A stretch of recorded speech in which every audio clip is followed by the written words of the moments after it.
আজকে কোনো কেক বানাইনি, আজকে যেটা বানিয়েছি সেটাকে বলা যেতে পারে জিপসির দোকান।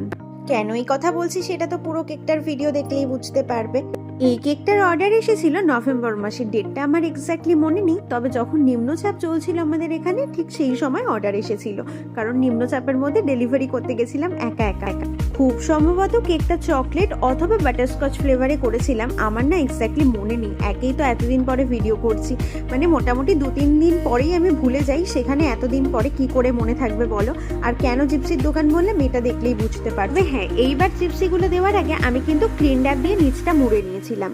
কাস্টমার আমাকে এরকমই একটা কেকের ফটো পাঠিয়ে বলেছিল এরকম করে বানিয়ে দিতে, আর আমিও তাই এরকম ভাবেই বানিয়ে দিলাম। আর যেহেতু অ্যানিভার্সারি কেক ছিল তাই বলেছিল তাদের দুজনের নামটা লিখে দিয়ে, প্রথমে তো কেকের ওপর লিখে দিয়েছি, তারপরে ভাবলাম বেসের ওপর লিখলে বেশি ভালো লাগতো, আর একটা অ্যানিভার্সারি ট্যাগ দিয়ে দিলাম। কেমন হয়েছে জানিও। আজকের মতো সবাইকে টাটা।